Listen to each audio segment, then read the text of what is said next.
today's show, we're going to talk about growing up biracial and what that's like. This is going to be good. So like, subscribe, and share. This episode of No Sugarcoating is brought to you by Flood Zone Car Wash. Flood Zone Car Wash is one of the last full-service car washes in the Metroplex. We have a brand new tunnel and unlimited monthly wash plans. We were voted best customer service with our experienced team. Visit us at floodzonecarwash.com. That's floodzonecarwash.com. Welcome back to No Sugarcoating, where we keep it 100% truth, 100% authentic, with real people, with real stories. Today, we're going to talk about being biracial, growing up biracial. We have two guests here today, Emily Pearl and Demarie Heath. Emily Pearl graduated from Oklahoma State University. She's a member of the Alpha Kappa Alpha Incorporated. She is featured in Voyage Dallas as a daily inspiration inspiring millennial mamas to live a fit life. You can find Emily at I Am Emily Pearl to see how she prioritizes health and fitness and being a mom, right? Mm-hmm. And then we also have Demarie Heath. He's the owner of DNA Capital and Heath Brothers Consulting, operating in federal government contracting space for both Section 8 and real estate and contracted services. All right. So growing up biracial, tell us what it was like for you. We'll start with Emily. Tell us what it was like for you, and then we'll keep it going. Growing up biracial, I would say I didn't realize I was growing up biracial until I got older. Growing up, I grew up in a predominantly Hispanic area, and I just knew I was Black. That's what I knew. I didn't really grow up with my Hispanic side of my family. I grew up with the Black side of my family, and being in a Hispanic area, I didn't speak Spanish, so I was a Black girl. Once I got to college is when I started spending more time with Black people and Black women who reminded me that I was also Hispanic and that I was mixed. And so that's when I started to really get in touch with the Hispanic side of myself. And I guess that was, the main things. I don't feel like there was anything like specific, like just growing up not knowing who I was or anything. I just was myself. I was just me. And I just was a Black woman until I got to college and started realizing like there are things that other races and people experience that maybe necessarily I didn't experience. And so I think that's where they were coming from when they were saying like, girl, you're not Black, like you're Hispanic too. And I'm like, you know what, you're right. And so then I just started to really get in touch with the Hispanic side. That's also when I started spending more time with my Hispanic family and just getting more in touch with those roots.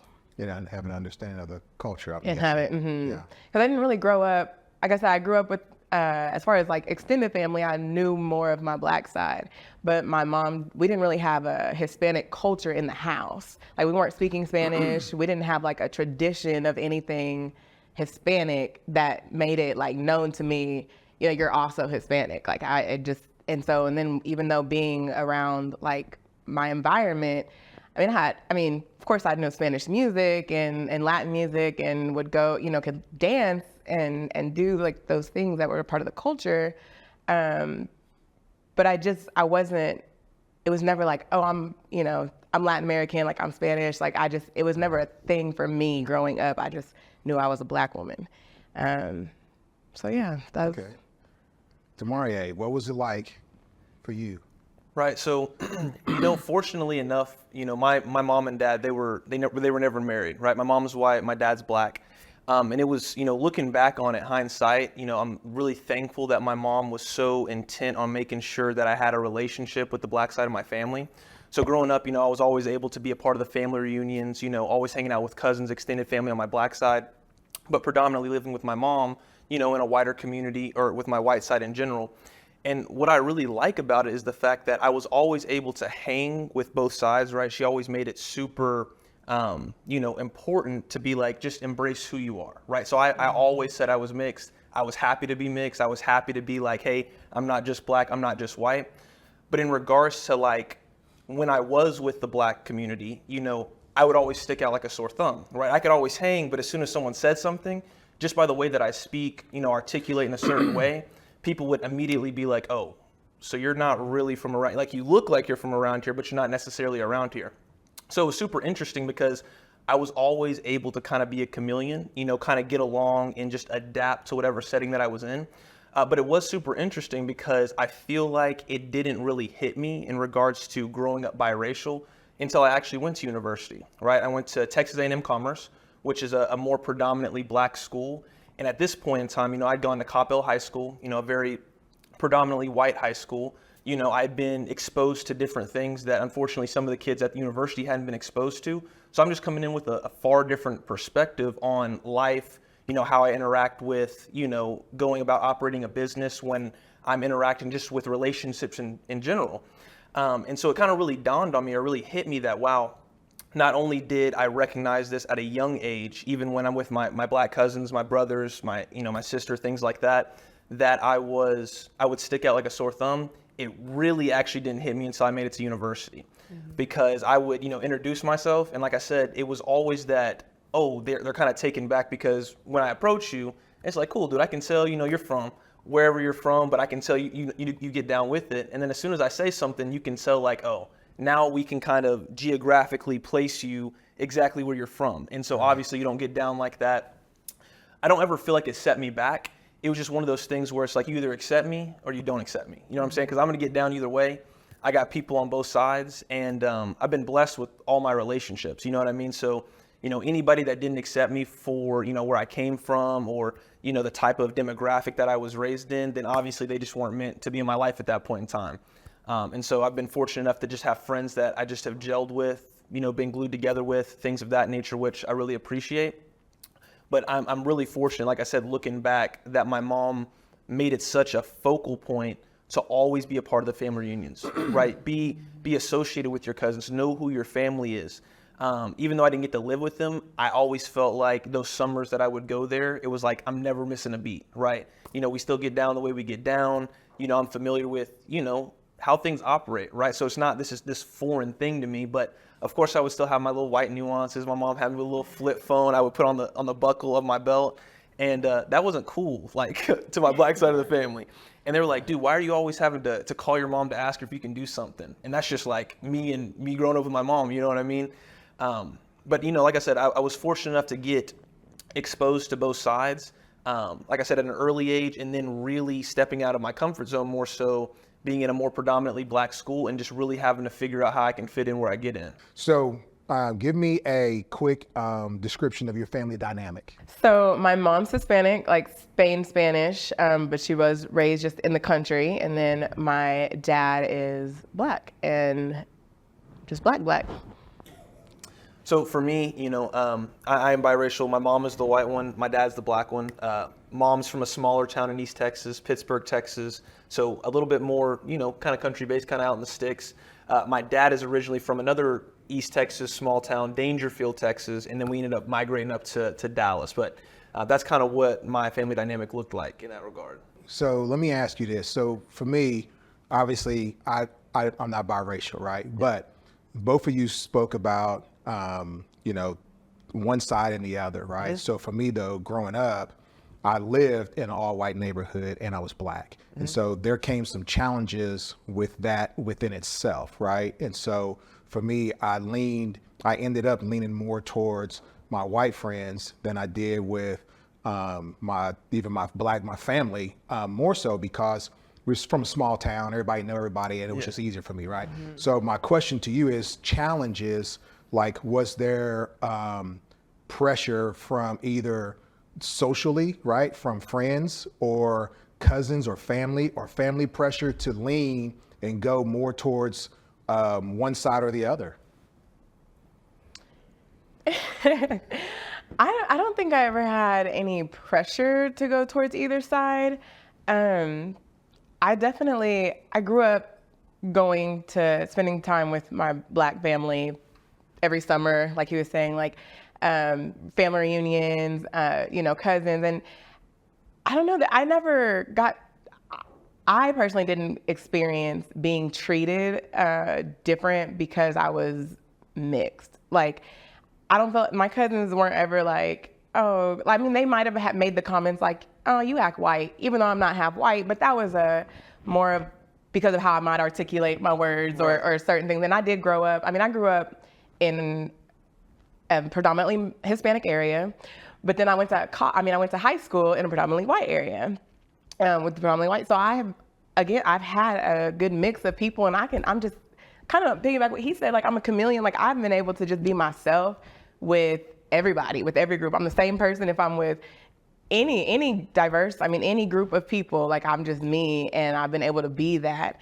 So I don't think I had anybody like really challenge me or like make me feel down about myself, about how I am or how I act or who I am.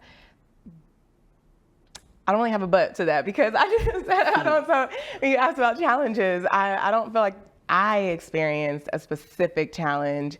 It was just things that were brought to my attention. Like I remember in college, a friend of mine had asked if anybody in the house had a scarf, and I knew she was talking about a headscarf, and so I was like, I do. And then one of my other friends was like, ooh, you want to be black so bad. And I was like, I am black. Like, what do you mean?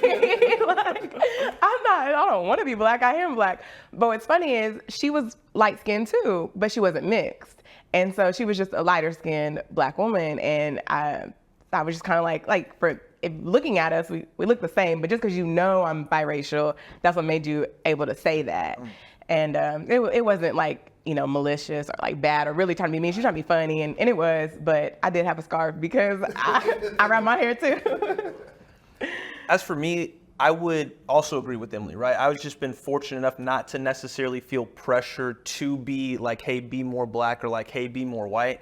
Now, what I will say is a lot of my white friends are like, okay, well, even though you're not full black, like you're as black as we're gonna get right now, so like you can dance or like you can do certain things like that. And it's like, nah, I actually can't dance. That's one of the things that I can't do. And I feel like, oddly enough, dancing is one of those things that came up, or just like I have rhythm, but I just don't dance. You know what I'm saying? And for some odd reason, if we were ever at like a function, social gathering, whatever you want to call it, and like a song came on, they're looking at me like, what's up? You know what I'm saying? You about to get down? And I'm like, no, I'm not about to get down. I'm not the type of dude to jump in the middle of a little dance circle, nothing like that. Right. But like I said, I wasn't ever pressured to feel one way. One thing my mom taught me growing up is that you're going to experience life through whatever lens that you view it through, right? So people are going to treat you like you treat you. And I always treated me like, there would be times that I actually forgot that. This is what I will say. I'm actually glad that I brought that up, because I was speaking with my father about it, right? My father's black. There would be times that I would actually forget that I was black, right? I could just interact with the white side so well that sometimes I wouldn't say that I'm not black, but it was one of those things where I would actually forget that I was black, or I would forget that I was colored, right? Because I never felt like an opportunity was taken away from me because of my color. And, a lot of times, because my dad growing up, in a smaller town in East Texas called Dangerfield, Texas, there was, a lot of things that my father would tell me that, hey, look, you know what I mean?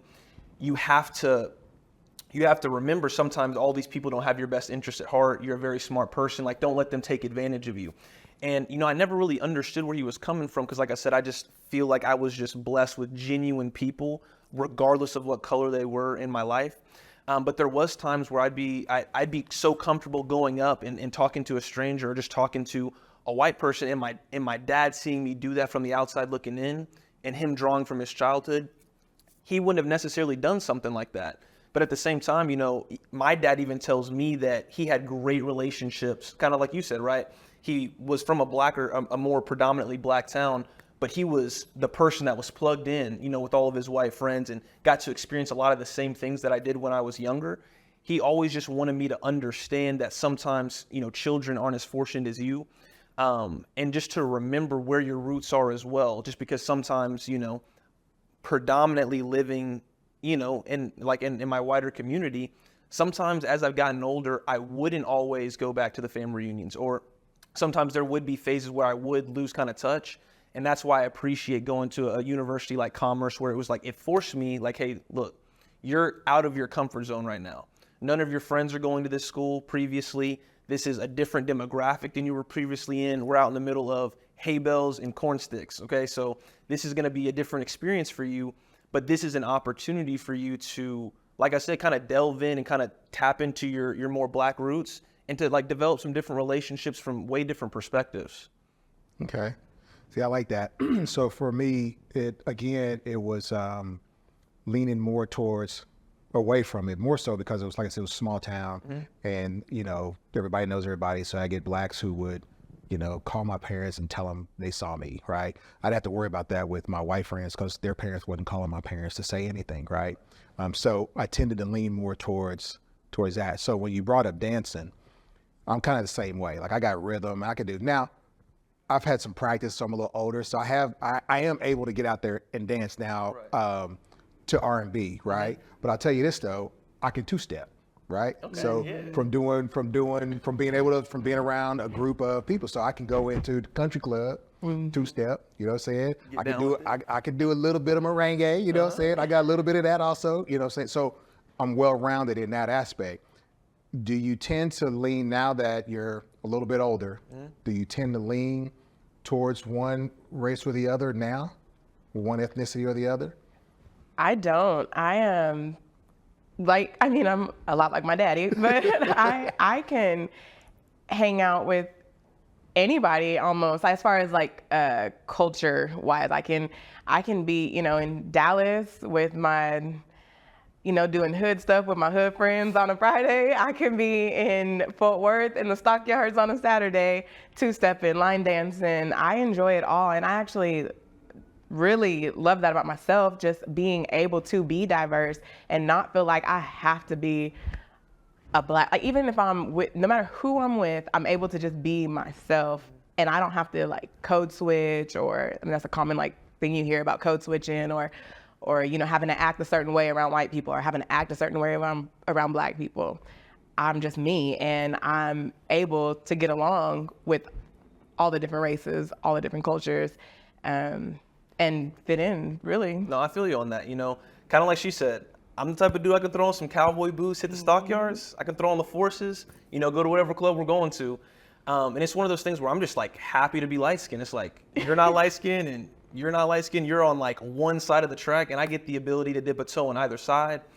And also I don't know, it's just one of those things where a lot of people comment on it. Like my hair is curly, but I have lighter, it's just like different things where I don't want to just be black, and I don't want to just be white. I want to be light skinned. I enjoy being light skinned. I enjoy the fact that there's a conversation to be had there. I enjoy the fact that it's given me the opportunity to truly grow up viewing two different perspectives compared to, one person only growing up in a predominantly black community, or, another individual growing up in a predominantly white community. And when I take my friends over to a more predominantly black community, they're like, dang, this is cool. Like, they've never experienced something like a family reunion. They've never experienced anything like just a cookout, or just some of the cultural things that we do. So it even gives me now an opportunity to open the door for other people to be like, look at what it's like to be like, not just, hey, I'm in a predominantly black, area, whatever the case may be, but I consider you such a close friend. Like, this is how my family is, right? This is what my family does.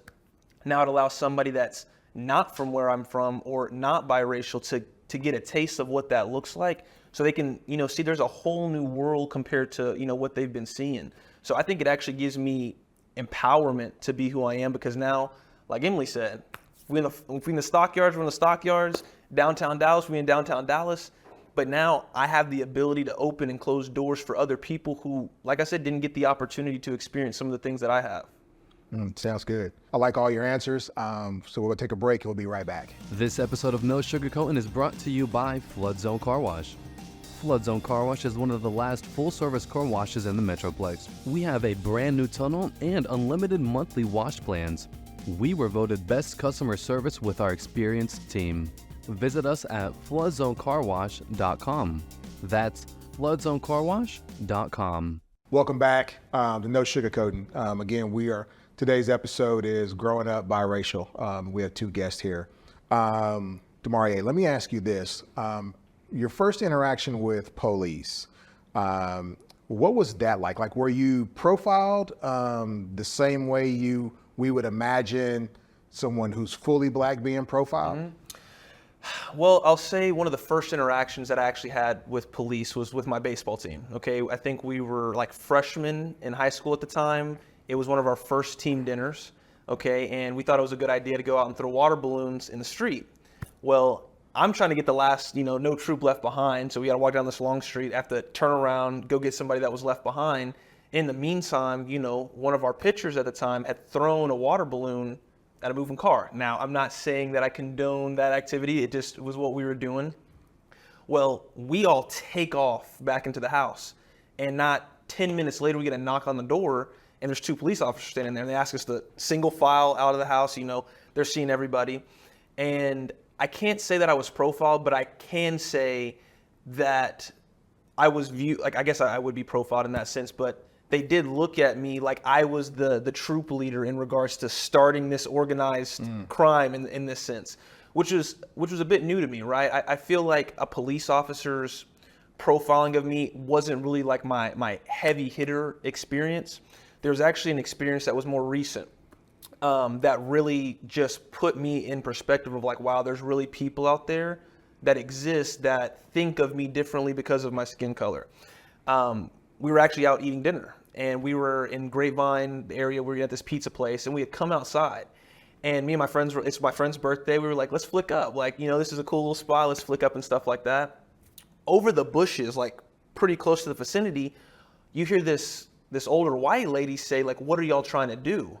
And now we ignore this completely at the time. Like, we don't even know she's talking to us. She comes around the bushes. It's me and, 3 of my other black friends. And she's like, don't take a step closer to me. Like, or I'm going to call the police or something like that.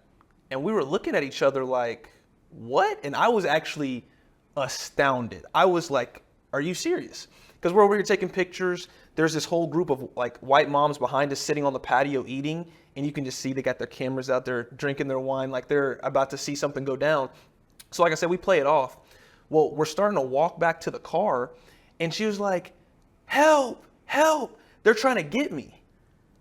I say, are y'all seeing this? I was like, is she really doing this? She is in the middle of the parking lot. You can tell she's been drinking. She's like, I'm going to go get my husband on you guys, and you guys better stay right there. At this point, like us younger guys, we're dying laughing. We're like, this is actually like comedy, okay? This is comedy. So she's gone for a little bit. We finished taking our pictures. Then she's got this heavier set boyfriend, husband, whatever the case may be, that comes, fee-fi foaming across the street. And he's like, look, guys, what's the problem? And we're like, there's not an issue. Actually, she has the issue with us.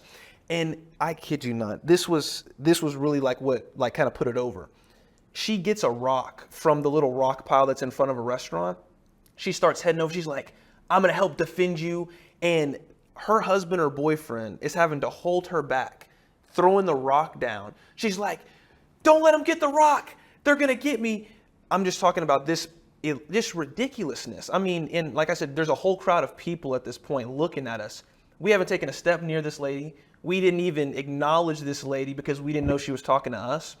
But it actually made my stomach hurt because I'm like, this person is a real person. I am nose to nose with this person. And they really think that because we happen to be in a more affluent area in Grapevine, eating, taking pictures with each other, we got the J's on, like, we're out there having a good time.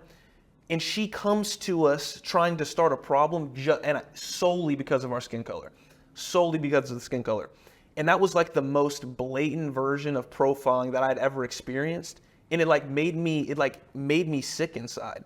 I was like, I've never experienced something like that before. Right. But to be like, wow, there are some people, there are not even just some people, I'm sure there's plenty of people in other areas that, didn't have somebody there just witnessing this all happen. And these are how people are being treated. So it was really kind of like a wake-up call to be like, wow, some of these people that we see in movies, some of these like hysterical, like profile or racist people, they're real, they exist, and regardless of what area you're in. So just getting a taste of that was just sickening, because kind of like I described, right? I've been blessed to be around people that were genuine. They never treated me differently. So kind of me getting exposed to the real world, or just knowing that, hey, everybody in this world might not be genuine and might care that you're colored. That was like the first most blatant experience that I had. And like I said, it just made me sick in my stomach to realize that, hey, you're right. I'm not going to encounter everybody that's genuine like I have in my life. That's just going to treat me with the same level of respect, So that was a lot for me to Yeah, kind of take in. I can only imagine, right? Especially, growing up and never having to deal with that. Right. And then to have to deal with it at, past your 20s. You're past your 20s. So yeah, just to have to deal with that at that age, I can only imagine. Anything for you? I know, not No? really. Okay, I that I can think of hadn't really had an experience where I was profiled like because I was a woman of color. No. Not Yeah. really. So I haven't either that I could think of, right? But I don't know if it's because of the way I see other people. Because for me, I was exposed to white people from the age of 2, right? So I've grown up with them, right? But I always thought it was their issue. I never thought it was because of my color. And so I never looked at them as they don't like me because of my color. They just have an issue within themselves. And I don't know why. Maybe because my mom always told me, ain't nobody better than you, but you ain't better than nobody. Right. So at the end of the day, growing up, I knew that there was no matter what color they weren't better than me. But I also knew that I wasn't better than anybody. So we all in this together, right? So I just kind of the way I looked at it, right? So it's kind of why I, was asking that.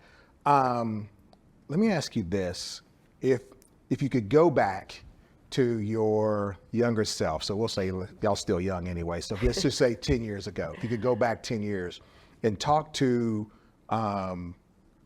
someone who's another child that's growing up biracial, right? Who may be having different issues, or maybe may have not had it as nice as you have, because you have biracial kids who still live in the hood, or biracial kids who live on the other side in an affluent neighborhood and may be struggling or dealing with in themselves, maybe not knowing which side they need to be on, or whether they even need to be on a side, or they have people who tease them, because the world is cruel, right? And so you don't know if somebody's teasing them, say, hey, you're not black enough, or you're not Hispanic enough, or you're not white enough, or you're not whatever.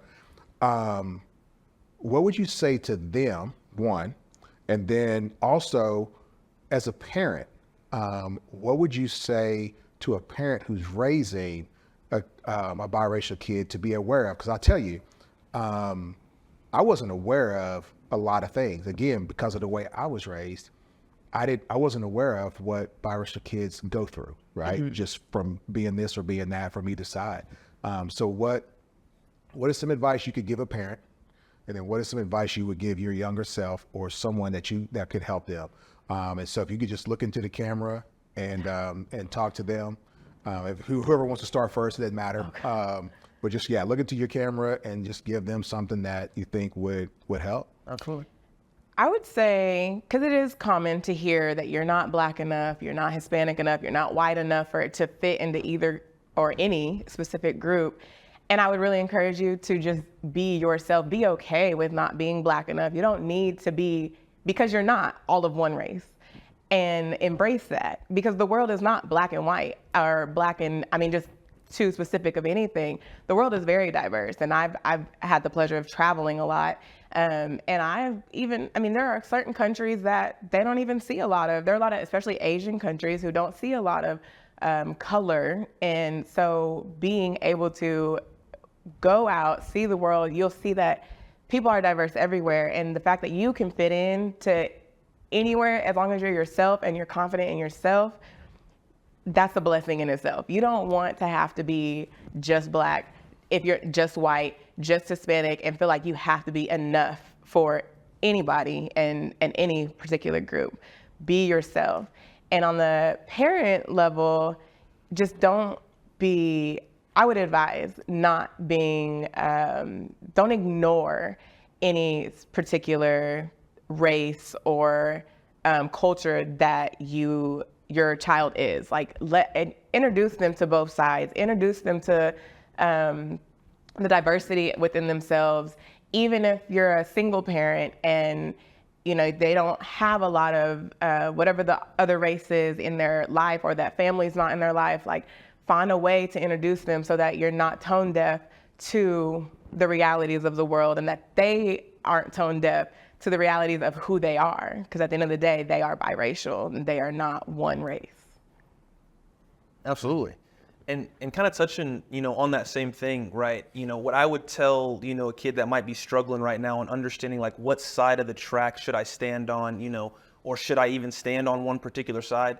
Like I said, very similar. I would actually embrace the fact it's been nothing but a blessing in my life, fortunately, for, me to enjoy being and seeing these different perspectives, right? So I wouldn't put that pressure on yourself to fit in anyone's box of you because they're not the dictator and they don't create the box. That's number one, right?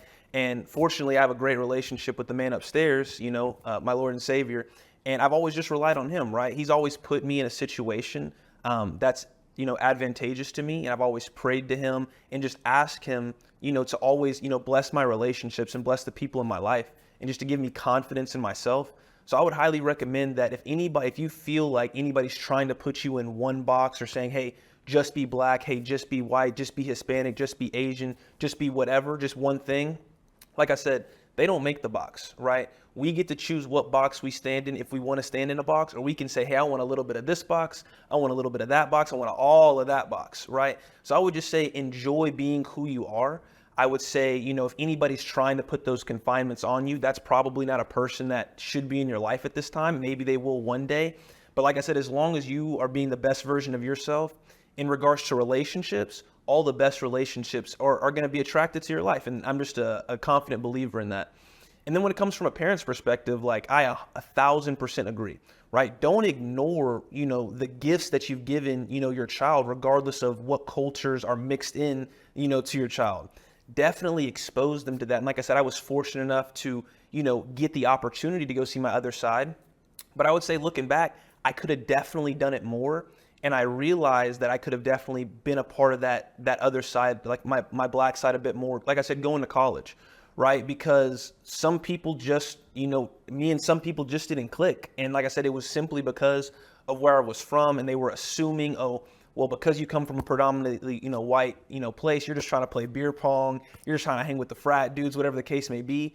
When in reality, I can get down with anybody, right? Now, again, it's not my job to convince somebody to like me. You're going to like me or you're not going to like me, right? But from a parent's standpoint, it's just super important that your son, your daughter are not completely blindsided by the realities of either side of their identity, right? Just so they have a full understanding. So that would be my recommendation for both, mom and dad, and just for anybody that might be struggling with trying to make that decision, because you don't have to make that decision. You can just be the exact person you're being right now. And of course, just enjoy and embrace the person that you're being. Absolutely. I want to thank you both for coming today. However, I do want to say this. Being biracial is okay. We live in a society that is very mixed now. And so I say that because as we go, this is what's going to be able to bring us to reconciliation with each other, with other ethnicities, is the kids and the people growing up that are mixed. Because as the old society, as they get older, you had white and black, you had Hispanic, and so the ethnicities were so separated.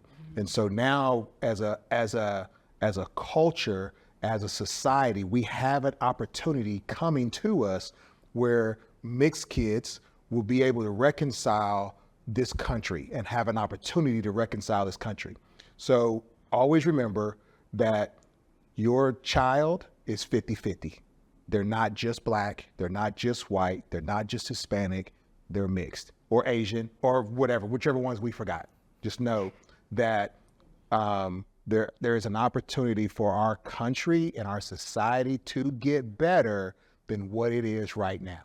So with that, I just want to thank you all for taking your time to view us. Thank you too for coming to see us, for being on the show.